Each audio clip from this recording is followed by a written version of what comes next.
వచ్చింది సార్. ఈరోజు మొత్తం 8 ఆటోలు సీజ్ చేశాం. 8 ఆటోలు కూడా పెద్ద రీజన్ ఏమీ లేదు.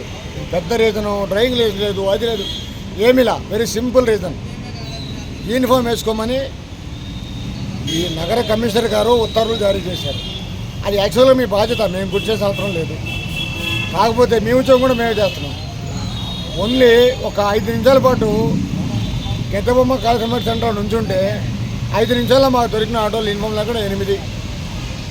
ఇంతకు ముందే నేను ఆల్రెడీ వచ్చిన కాబట్టి నుంచి మొత్తుకుంటున్నాను, బాబు ఆటో యూనియన్ వాళ్ళందరూ కూడా యూనిఫామ్ వేయండి. యూనిఫామ్ అనేది మీకు హక్కు, అది మీ హక్కు. మీరు యూనిఫామ్ వేసుకోండి. వేసుకోవడం వల్ల ఒక లుక్ ఉంటుంది, ఒక డ్రైవర్ అనే ఒక లుక్ వస్తుంది. మేము యూనిఫామ్ వేసుకుంటున్నాం. పోలీసుగా మేము యూనిఫామ్ వేసుకోవాలా. యూనిఫామ్ లేకుండా రోడ్డు మీకు వచ్చి బండి ఆపితే ఎవరిని ఆపుతారు? ఎవరు ఆపరు కదా. ఇది నా ఐడెంటిటీ, నా గుర్తింపు ఇది. అలాగే మీ గుర్తింపు మీ యూనిఫామ్ ఎవరు వేయడం లేదు. చెప్పుకుంటూ వస్తుంటే చాలా చిత్రంగా ఉంటుంది. కొద్దిమంది అయితే చాలా ఫన్నీగా వేసుకుంటున్నారు డ్రెస్. కట్బనీను నిక్కర్ మీద లుంగిల మీద ఆటోలు ఎక్కుతున్న వాళ్ళు చూస్తే ఆశ్చర్యంగా ఉంది. పక్కాగా సిపి గారి ఉత్తర్వుల మేరకు, మా ట్రాఫిక్ సీనియర్ ఆఫీసర్ ఇచ్చిన ఉత్తర్వుల మేరకు ఖచ్చితంగా యూనిఫామ్ లేని బళ్ళని సీజ్ చేయడం జరుగుతుంది. ఒక్కసారి బండి సీజ్ చేసిన తర్వాత యూనిఫామ్ వర్క్ అనేది అయిపోతుందన్న పోతుంది. దాంతోపాటు మీ డాక్యుమెంట్స్ చెక్ చేయబడతాయి, మీ నెంబర్లు చెక్ చేయబడతాయి. యాక్చువల్గా చాలామందికి బ్యాడ్జ్ నెంబర్ అని ఉంటుంది ఇది. కాకపోతే అందరూ డ్రైవర్లే. సీనియర్ డ్రైవర్లు చాలామంది ఉన్నారు, వాళ్ళు చెప్పరు వీళ్ళకి. సో ప్రైమరీగా మొదటిగా ఆటో యూనిట్ సంబంధించి తీసుకుంటారు. మొదటి స్టెప్ యూనిఫామ్స్ వేసుకుంటే చాలా వరకు మీరు సర్వైవ్ అయినట్టు. యూనిఫామ్ ఎవరు వేసుకోకపోయినా ఖచ్చితంగా ఫైన్ వేయబడుతుంది. స్టేషన్కి తీసుకురాబడుతుంది, స్టేషన్లో హోల్డ్ చేయబడుతుంది. తర్వాత మీ డాక్యుమెంట్స్ అన్నీ చెక్ చేయబడతాయి. ఏ ల్యాబ్స్ ఉంటే ఆ ల్యాబ్స్ ఖచ్చితంగా ఫైన్ వేయబడుతుంది. దయచేసి ఆటో యూనియన్ వారికి, ఇండివిజువల్గా ఆటో తోలుకుంటున్న వాళ్ళకి, కనీసం డ్రైవింగ్ లైసెన్స్ కూడా లేకుండా రోడ్లు ఎక్కేస్తున్న వాళ్ళని ఎలాగో యూనియన్లకు కంట్రోల్ చేయలేవు. మేము ఫైన్ ద్వారా కంట్రోల్ చేసుకున్నాం, మాకు పెద్ద విషయం కాదు.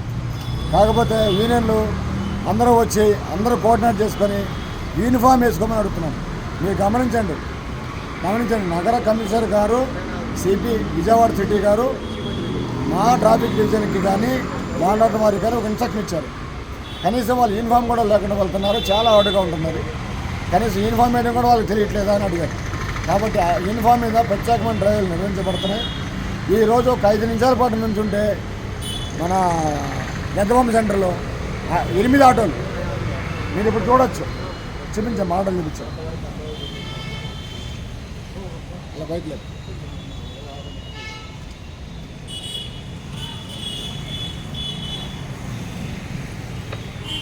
అలాగే డ్రైవ్ కంటిన్యూ చేయబడుతుంది. ఈ డ్రైవ్ కంటిన్యూ చేయబడితే మీ హక్కు కోసం మీరు పోరాడచ్చు, తప్పులేదు. కానీ యూనిఫామ్ వేసుకోవడం అనేది మినిమం బాధ్యత. అది వేసుకోకపోతే ఖచ్చితంగా మీ మీద మీకు యూనిఫామ్ వరకు ఆగదు ఫైన్. అది కూడా చెప్తున్నా, ఇది 3సారి చెప్తున్నా. యూనిఫామ్ వరకు ఫైన్ ఆగదు. మీ డ్రైవింగ్, మీ దగ్గర డాక్యుమెంట్స్ ల్యాబ్సెస్ ఉంటాయి, రకరకాల ల్యాబ్సెస్ మీ దగ్గర ఉంటాయి. అవన్నీ కూడా అప్డేట్ చేయబడతాయి. చాలామందికి తెలియదు. ఆవడానికి మళ్ళీ పార్ట్నర్ అవడానికి మళ్ళీ కట్ చేసుకోవాలని, పక్కా కట్ చేయాలి. ఎందుకు కట్ చేయాలో కూడా చాలామంది తెలియదు. చాలామంది ఉన్నారు. ఎవరైనా చెప్పగలరా ఆవడానికి మళ్ళీ ఎందుకు కట్ చేయాలి? కొంత గుడ్డిలో మెల్ల ఒక ఇద్దరు చెప్తున్నారు ఆటోలో ఏం జరుగుతుంది అనేది. వెనకాల ఆ వ్యూ, బ్యాక్ వ్యూ అంటారు దాన్ని. బ్యాక్ వ్యూ వెనకాల ఏం జరుగుతుందో కనబడుతుంది. ఫ్రంట్ ఉన్న అర్థంలో చూసుకోవచ్చు. ఎవరికి ఏమీ తెలియదు. శుభ్రంగా మొత్తం ఫిలప్ చేశారు.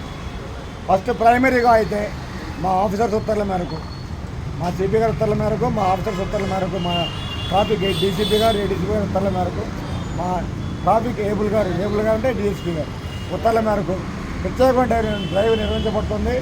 ఖచ్చితంగా దీని మీద స్ట్రింజెంట్ యాక్షన్ ఉంటుంది.